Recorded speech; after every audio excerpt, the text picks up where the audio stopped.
सकाळचे 10 वाजले होते. एका श्रीमंत मुलीने घरी नाश्ता वगैरे उरकला आणि ती गाडीत बसली आणि ती मुलगी एका छोट्याशा खेडेगावात गेली. एका करोडपती बापाची एक चमकदार गाडी स्वतः चालवत छोट्याशा खेडेगावातील एका छोट्याशा झोपडीसमोर येऊन थांबते. त्या झोपडीमध्ये एक महिला आणि तिचा मुलगा असे दोघेच राहत होते. पण त्यावेळी दिवसाची वेळ होती, त्यामुळे त्या घरात मुलाची आई एकटीच होती. ती करोडपती बापाची मुलगी गाडीतून उतरते आणि हळूहळू त्या झोपडीत राहणाऱ्या त्या महिलेजवळ जाते. जेव्हा ती मुलगी त्या महिलेजवळ जाते तेव्हा त्या मुलीला पाहून ती महिला हैराण होऊन जाते. तिच्या मनात प्रश्न निर्माण होतात की या चमकणाऱ्या गाडीमधून आलेली मुलगी इथे का आली आहे? ही मुलगी कोण आहे आणि आमच्यासारख्या गरिबांच्या झोपडीमध्ये हिचं काय काम आहे? आता ती महिला काही बोलणार त्या अगोदरच ती मुलगी म्हणते, आई, मी पुन्हा एकदा तुमच्या घरी थांबू इच्छित आहे. त्या मुलीचे हे वाक्य ऐकल्याबरोबर ती महिला जास्तच हैराण होते आणि त्या मुलीकडे नीट पाहू लागते. ती महिला त्या मुलीचा चेहरा पाहून काहीतरी आठवण्याचा प्रयत्न करत होती. शेवटी ती मुलगी कोण होती आणि ती महिला कोण होती जिला ती मुलगी सतत आई म्हणत होती? नक्की त्या दोघींमध्ये असं कोणतं नातं होतं ज्यामुळे त्या मुलीला त्या साधारण झोपडीपर्यंत यावं लागलं होतं? मित्रांनो, ही कथा आहे हिमाचल प्रदेशमधील एका छोट्याशा गावातील. त्या गावाचे नाव आहे काजलपूर. हे गाव पर्वताच्या कुशीत वसलेलं आहे.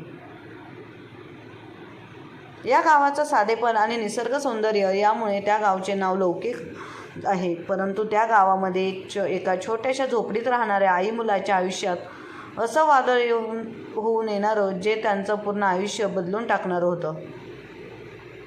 त्या छोट्याशा झोपडीत लक्ष्मीताई राहत होत्या. एक आई जिच्या चेहऱ्यावर वयानुसार सुरकुत्या तर पडल्या होत्या, परंतु तिच्या डोळ्यामध्ये अजूनसुद्धा एक वेगळ्याच प्रकारची चमक शिल्लक होती. आणि लक्ष्मीताईंचा मुलगा करण आपल्या आईचा एकुलता एक आधार होता. लक्ष्मीताईंचे आयुष्य अगदी साधारण होते. त्यांच्याकडे 2-3 बकऱ्या होत्या. त्या बकऱ्यांचे दूध विकून त्यातून ते थोडेफार पैसे कमवत होत्या आणि थोडीफार शेती होती. त्या शेतीवर मेहनत करून लक्ष्मीताई आणि करण थोडेफार धान्य पिकवत असायचे. करणच्या बाबांचा मृत्यू कितीतरी वर्षापूर्वी झाला होता. जेव्हा करणचा बाबांचा मृत्यू झाला होता तेव्हा करण खूप छोटा होता. तेव्हापासून लक्ष्मीताईंनी एकट्याने आपल्या मुलाचं लालनपोषण केलं होतं. पण त्यांनी फक्त त्याचं पोषण केलं नाही तर त्याची प्रत्येक लहान मोठी इच्छा देखील पूर्ण केली होती. त्यांच्याकडे जास्त काही पैसे नव्हते ना संपत्ती, परंतु ते मायलेक दोघे छोट्याशा जगात खूप खुश होते. करण आता मोठा झाला होता. तो जवळच्याच कॉलेजमध्ये शिकत होता. तो ग्रॅज्युएशनच्या शेवटच्या वर्षाला होता. त्याचं स्वप्न होतं की चांगलं शिक्षण घेऊन एखादी चांगली नोकरी करावी. त्याला आपल्या आईला सर्व सुख द्यायची होती, जे तो आपल्या आईला आजपर्यंत देऊ शकला नव्हता. असे करून त्याला आपल्या आईच्या आयुष्यातील कष्ट कमी करायचे होते. कारण प्रत्येक दिवशी सकाळी कॉलेजमध्ये जायचा आणि संध्याकाळी घरी आल्यानंतर तो आपल्या आईला तिच्या कामामध्ये मदत करायचा. कधी बकऱ्यांना खायला घालायचा तर कधी शेतामध्ये पाणी देण्याचे काम करायचा. असे त्याचे अगदी साधारण आयुष्य होते. त्याच्या आयुष्यात तो मेहनत करत होता, परंतु तो तेवढाच प्रामाणिकसुद्धा होता. परंतु मित्रांनो, कथेमध्ये खरे वळण तर आता येते. शिमलामधील एका खूप श्रीमंत घरातील मुलगी काव्या, तिचं आयुष्य ती खूप चांगल्या पद्धतीने जगत होती. काव्याचे बाबा राजेश ठाकूर त्यांची एकुलती एक मुलगी होती आणि राजेश ठाकूर कोणी साधासुद्धा माणूस नव्हता. ते शिमल्यातील सर्वात मोठे उद्योगपती होते. त्यांच्याकडे 4 स्वतःच्या कंपन्या होत्या. खूप मोठा बंगला होता आणि खूप साऱ्या गाड्या त्यांनी खरेदी करून ठेवल्या होत्या. काव्याच्या आयुष्यात प्रत्येक गोष्ट होती जी पैशाने खरेदी करू शकत होती. खूप महागडे कपडे, खूप महागडी घड्याळे, चपला आणि खूप सारे मित्रमैत्रिणी. फक्त तिच्या आयुष्यात एकाच गोष्टीची कमी होती, ती गोष्ट म्हणजे सुख. काव्याचे बाबा राजेश ठाकूर दिवस रात्र आपल्या व्यवसायात व्यस्त असायचे. काव्याची आई वसुंधराताई त्यांच्या सामाजिक कार्यात नेहमी व्यस्त असायच्या. अशा परिस्थितीमध्ये काव्या एकटीच आपल्या रूममध्ये बसून विचार करत बसायची की काय होईल, आयुष्य एवढंच आहे का? तिला मोकळ्या हवेत श्वास घ्यायला, फिरायला खूप आवडायचं. म्हणून ती कधी कधी एकटीच आपली गाडी घ्यायची आणि कधी जंगल सफारी करण्यासाठी तर कधी उंच पर्वतावरून हिल स्टेशनवर फिरण्यासाठी जायची. असेच एक दिवस काव्याने पुन्हा एकदा तसेच केले. तिने आपल्या गाडीची चावी घेतली आणि घरातील कोणालाच काही सांगितलं नाही आणि सरळ घराबाहेर पडली. ती सरळ काजलपूर गावाजवळच्या उंच पर्वतावर गाडी घेऊन गेली. त्या दिवशी वातावरण स्वच्छ, सर्वत्र सूर्यकिरण पसरलेले होते. अशा वातावरणामध्ये काव्या गाडीतून संगीत चालू करून रस्त्याने पुढे जात होती. ती उंच ठिकाणी गेल्यावर तिथलं निसर्ग सौंदर्य अनुभवू लागली.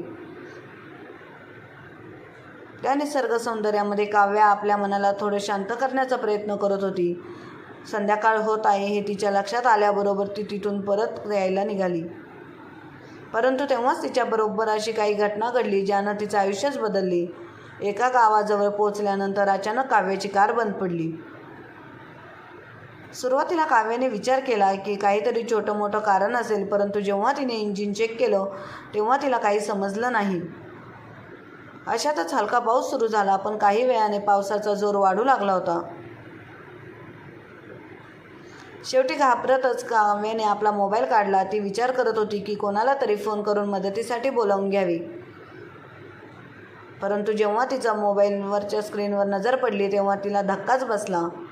नेटवर्क पूर्णपणे गायब झालं होतं. आता विचार करा, एक मुलगी जी शहरामध्ये खूपच श्रीमंतांमध्ये वाढली आहे, अशी मुलगी एकटी एका अनोळखी गावाच्या शेजारी पावसात भिजलेली, फोनला नेटवर्क नाही, गाडी बंद पडलेली आणि घरापासून 50 ते 60 किलोमीटर दूर तिची काय अवस्था झाली असेल. त्यात त्या रस्त्यावर गाडी दुरुस्तीचे दुकान किंवा इतर काही नव्हतं. अशा परिस्थितीमध्ये काव्याचं हृदय आता धडधडू लागलं होतं. ती खूपच घाबरून गेली होती. तिला काही समजत नव्हतं की आता काय करावं. पाऊस चालूच होता तरीसुद्धा ती पुन्हा आपल्या गाडीतून खाली उतरली आणि इकडे तिकडे पाहू लागली. त्या पावसामध्ये सुद्धा ती गाडी चालू करण्यासाठी प्रयत्न करत होती, परंतु तिला काही समजत नव्हतं. शेवटी कंटाळून ती गाडीमध्ये बसणारच होती. तेवढ्यात तिची नजर दूरवर येणाऱ्या एका मुलावर पडली. तो मुलगा हळूहळू छत्री घेऊन काव्याच्या दिशेने येत होता. तेव्हा काव्याला जणू काही अंधारातच एक दिवा दिसला होता. त्यामुळे काव्या गाडीत न बसता लगेचच त्या मुलाकडे गेली. तो मुलगा दुसरा कोणी नसून लक्ष्मीताईंचा मुलगा करण होता, जो कॉलेजमधून आपल्या घरी परत येत होता.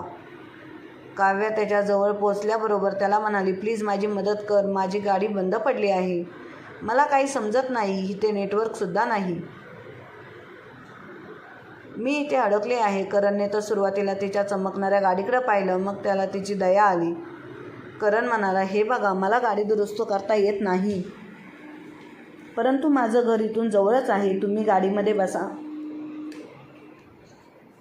म्हणून मी तुमच्या गाडीला धक्का मारून तिथपर्यंत घेऊन जातो. पाऊस थांबेपर्यंत तुम्ही तिथे थांबू शकता. कारण पाऊस चालू झाला की इथे नेटवर्क मिळत नाही. पाऊस थांबल्यानंतर पुन्हा उंच ठिकाणी जाऊनच तुम्हाला नेटवर्क मिळेल. तेव्हा तुम्हाला कोणाला तरी फोन करून तुमच्या अडचण सांगावी लागेल. काव्याची इच्छा नव्हती, परंतु मजबुरी म्हणून तिला करणचे बोलणे मान्य करावे लागले. काव्या गाडीमध्ये बसली आणि करणने भिजत तिच्या गाडीला धक्का मारण्यास सुरुवात केली. हळूहळू पाणी आणि चिखल यामधून गाडी हळूहळू पुढे गेली आणि त्या झोपडीपर्यंत पोहोचली, जिथे करण आपल्या आईसोबत राहत होता. जेव्हा ते झोपडीपर्यंत पोहोचले तेव्हा काव्या गाडीमधून खाली उतरली. पावसाचा जोर अजून वाढला होता, त्यामुळे काव्या पूर्णपणे भिजली होती.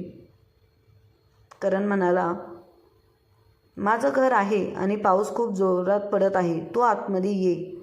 जोपर्यंत पाऊस थांबत नाही तोपर्यंत आराम कर, त्यानंतर फोन कर, मग कोणी ना कोणी तुझ्या मदतीला नक्कीच येईल. काव्या त्या झोपडीकडे पाहू लागली. मातीमध्ये बांधलेल्या भिंती, कौलारू छत आणि बाहेर बकऱ्या बांधलेल्या होत्या. ती विचार करू लागली की आपण इथे थांबू की नको, आपण थांबू शकतो का इथे. परंतु पाऊस आणि थंडी या दोन्ही गोष्टींनी तिला तिथे थांबवण्यासाठी मजबूर केलं. ती करणच्या मागोमाग आतमध्ये गेली. तिथे लक्ष्मीताई चुलीवर भाकरी बनवत होत्या. जेव्हा त्यांची नजर काव्यावर पडली तेव्हा त्या चकित झाल्या आणि त्याने करणला विचारले, बाळा, ही कोण आहे, तू हिला इथे कसं काय घेऊन आलास. करणने आपल्या आईला सर्व गोष्टी सांगितल्या. आई पर्वतावर फिरण्यासाठी आली होती, परंतु तिची गाडी खराब झाली आहे, मला गाडी दुरुस्त करता येत नाही आणि पावसामध्ये इथे कोणी मेकॅनिकसुद्धा मिळणार नाही आणि तिच्या फोनला नेटवर्कसुद्धा नाही, म्हणूनच मी तिला इथे घेऊन आलो आहे. लक्ष्मीताईंना सुद्धा माहिती होते की एकदा हा पाऊस चालू झाला की इथे फोन चालत नाही आणि उंच ठिकाणीच नेटवर्क मिळते. लक्ष्मीताई काव्याकडे प्रेमाने पाहू लागल्या. तिच्यासमोर एक टॉवेल करत म्हणाल्या, बाळा, हा टॉवेल घे आणि केस पुसून घे, नाही तर तू आजारी पडशील. मग इथे आगीजवळ बस, म्हणजे थंडी कमी लागेल.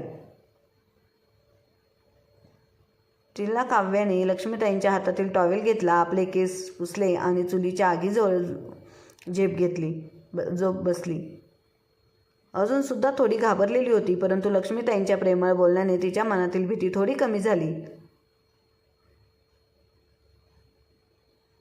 काव्याची झोपडीमध्ये एक नजर फिरवली. तिने काही वस्तू ठेवण्यात आल्या होत्या. त्या वस्तू तिच्यासाठी अगदी नवीन होत्या.